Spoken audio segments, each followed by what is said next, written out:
Me llamo Rodolfo Guin, soy doctor en arqueología y trabajo en el ICB, en el Instituto Interdisciplinario de Ciencias Básicas de Mendoza, en el CONICET, más particularmente en el laboratorio de paleoecología humana.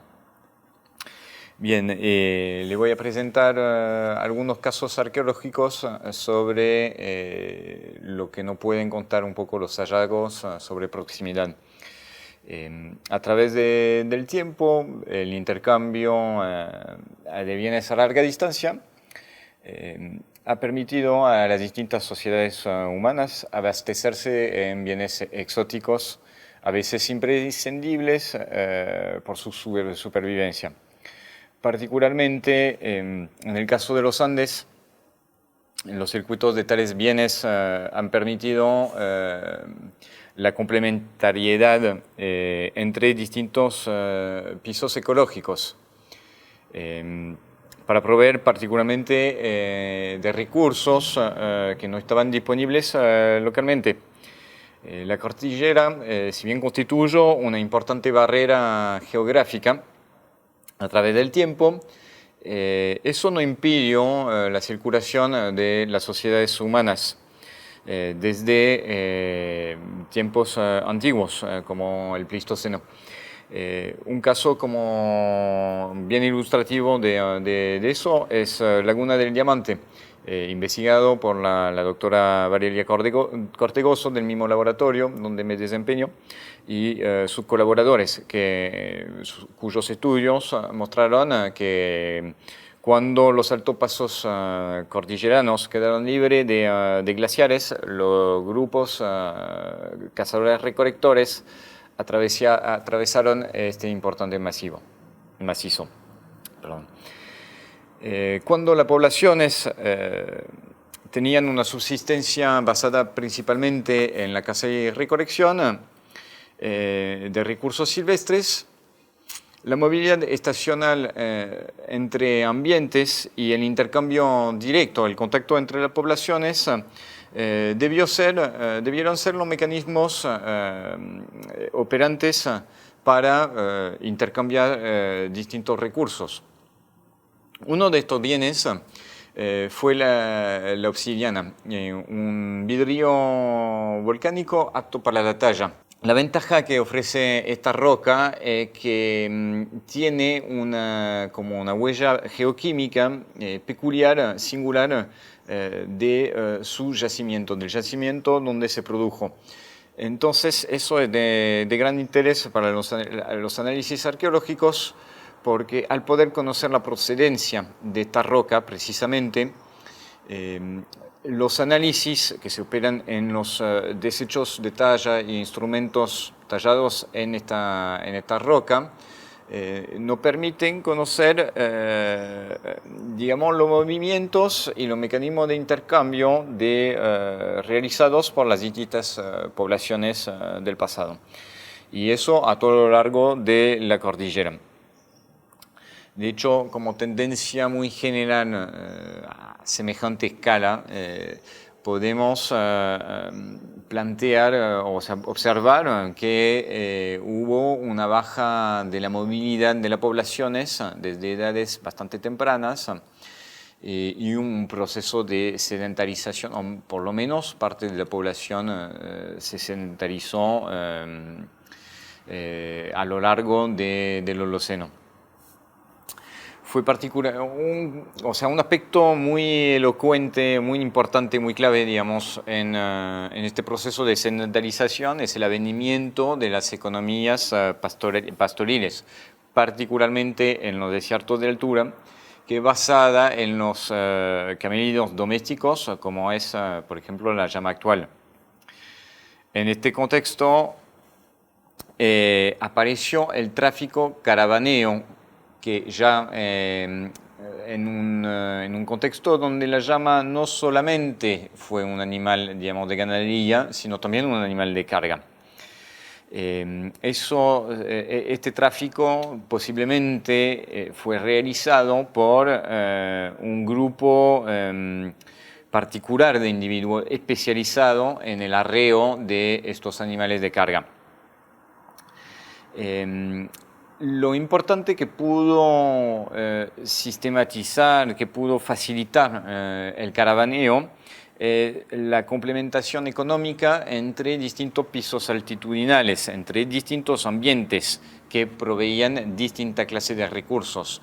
Por ejemplo, justamente el caso de la ganadería en los pisos más altos y de la agricultura en los pisos más bajos, en los valles mesotermales. Eso es una de las ventajas que permite la complementariedad de estas economías. Por ejemplo, proveer en guano, que es un fertilizante para la agricultura, digamos, a los pisos más bajos, y proveer para las llamas, por ejemplo, el maíz utilizado como alimento de forraje para una ganadería que ya no tiene que ser tan móvil y tan trashumante. Otro aspecto del caravaneo, uno de los bienes que circulan, que es importante, son los llamados bienes de prestigio. ¿En qué consiste un bien de prestigio? Consiste de una materia prima, un recurso alóctono exótico, como pueden ser los caracoles del Pacífico para las yungas orientales, por el otro lado de la cordillera, o al contrario, lo que pueden ser las plumas de aves exóticas en la yunga para las poblaciones costeras. Y además puede estar vinculado a una artesanía muy fina, es decir, a individuos especializados con conocimientos y saber hacer específicos para fabricar bienes de adorno específicos, como las cuentas, que requieren por ahí habilidades, instrumentos específicos para su realización. Puede ser también el caso de la punta de flecha de obsidiana, que la roca que mencioné anteriormente. En la Puna de Jujuy, con mi equipo, el año anterior, hemos excavado un sitio arqueológico que nos informa más sobre el intercambio caravaneo. Durante el periodo preincaico, es decir, más o menos de 1000 años después de Cristo. Este sitio en particular tiene características similares a las llamadas jaras, que son sitios de pernocte todavía utilizados por las caravanas de llama actuales. Se tratan de sitios de descanso en el medio de rutas que conectan los circuitos de intercambio. Lo que una de las características específicas que tiene es que están lejos de cualquier centro urbano para que no se asusten los animales. En las excavaciones hemos encontrado fogones con lajas que en la jerga, digamos, de los caravaneros actuales se llaman fogoneros. Esto tiene el fin de no apoyar directamente la olla en las brasas. Otro de los aspectos que hemos encontrado son unos montículos que permiten identificar rutas o esta clase de sitios a través de los circuitos de intercambio de las llamas.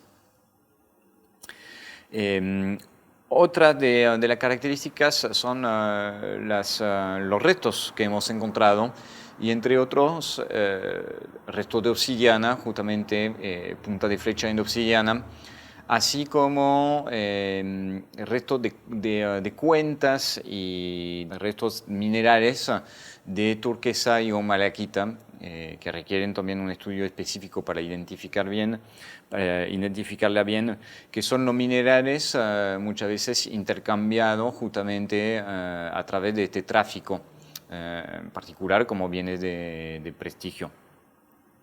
Asimismo, hemos encontrado marlo de maíz, semillas de zapallo, posiblemente vinculados al consumo, digamos, de los caravaneros o del intercambio. Finalmente, podemos mencionar la cercanía de Salinas Grandes, y si bien en la actualidad no tenemos evidencia directa de que la sal fue utilizada como bien intercambiado, lo podemos especular quizás por la cercanía a Salinas Grandes, pero es algo que nos confirmarán los estudios futuros. Bueno, muchísimas gracias y un gusto haber presentado estos datos.